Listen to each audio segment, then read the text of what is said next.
Perkenalkan, saya Jadi Mulyaniati, NPM 1911050088, Prodi Pendidikan Matematika, UIN Raden Intan. Saya akan membahas sedikit tentang perubahan iklim. Apa sih perubahan iklim itu? Perubahan iklim adalah keadaan di mana temperatur di bumi mengalami kenaikan dan pergeseran musim. Kenaikan temperatur ini menyebabkan terjadinya pemuaian massa air dan permukaan air laut. Perubahan iklim ini diakibatkan oleh pemanasan global sebagai akibat terjadinya efek rumah kaca pada atmosfer kita.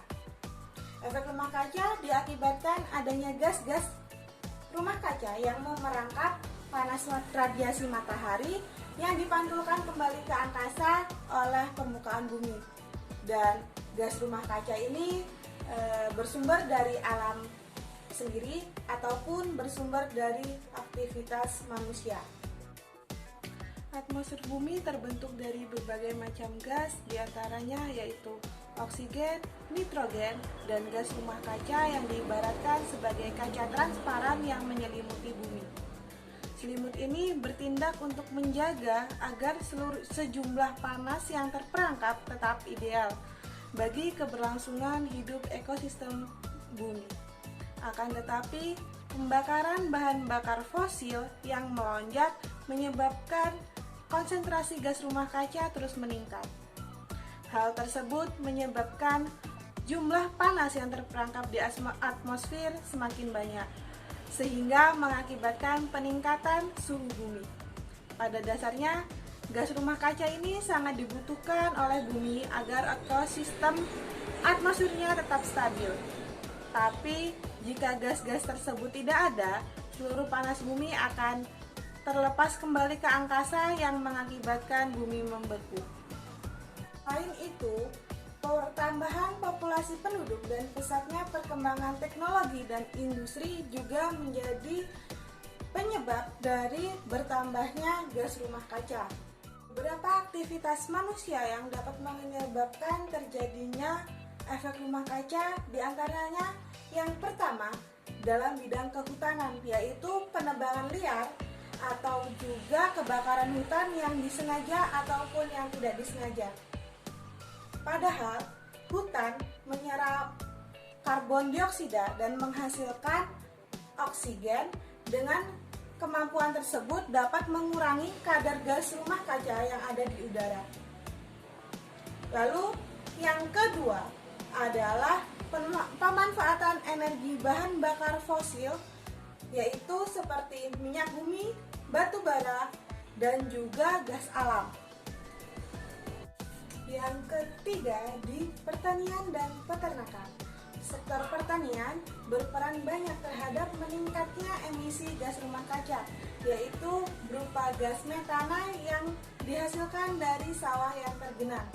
Lanjut, dalam sektor peternakan juga mengemisikan gas rumah kaca yang dihasilkan dari sampah atau kotoran hewan ternak yang membusuk.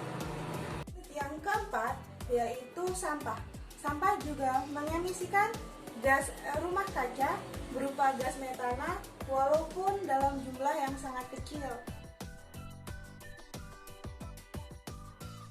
Ada penyebab, tentu ada dampak. Dampak yang ditimbulkan dari perubahan iklim ini diantaranya adalah di sektor pertanian, yaitu perubahan iklim menyebabkan terjadinya pergeseran musim, di mana musim kemarau menjadi lebih panjang, yang menyebabkan gagal panen, krisis air bersih, dan juga kebakaran hutan. Yang kedua, kenaikan muka air laut. Kenaikan muka air laut ini menyebabkan hancurnya tambak-tambak ikan di daerah dan juga menyebabkan rusaknya terumbu karang yang ada di laut.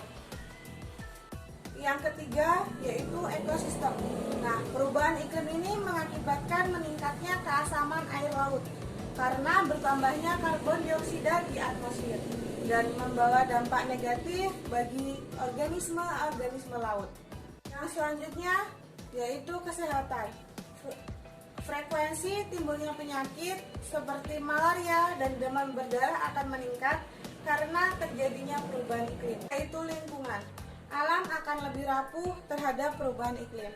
Apabila terjadi curah hujan yang cukup tinggi, akan berpotensi menimbulkan bencana alam seperti banjir dan tanah longsor. Selanjutnya, setelah ada penyebab, dampak, tentu ada solusi. Solusi untuk mengatasi perubahan iklim yaitu yang pertama, melakukan perbaikan atau penanggulangan dari sektor kehutanan, seperti melakukan atau mengadakan reboisasi dan juga menanamkan prinsip tebang pilih dan tebang tanam pada generasi penerus. Yang kedua, menyediakan dan mengembangkan energi alternatif yang ramah lingkungan. Contohnya mengganti bahan bakar kendaraan dengan bahan bio seperti bahan biji-bijian atau minyak loba. Dan yang terakhir, memperlakukan sampah dengan mendaur ulang. Membakar sampah sama artinya memindahkan sampah ke udara. Jadi, sampah sebaiknya kita pilih-pilih dan didaur ulang.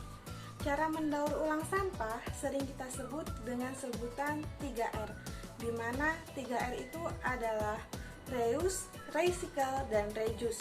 Yang pertama, reuse. Reuse adalah menggunakan kembali, di mana menggunakan barang-barang atau sampah yang sudah tidak terpakai menjadi fungsi yang lain. Yang kedua, recycle, mendaur ulang, yaitu mendaur ulang dengan cara membuat suatu kerajinan dari sampah yang ada.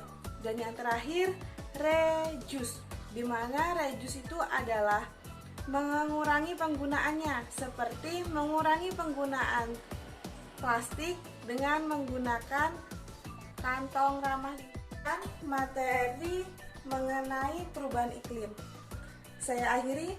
Wassalamualaikum warahmatullahi wabarakatuh.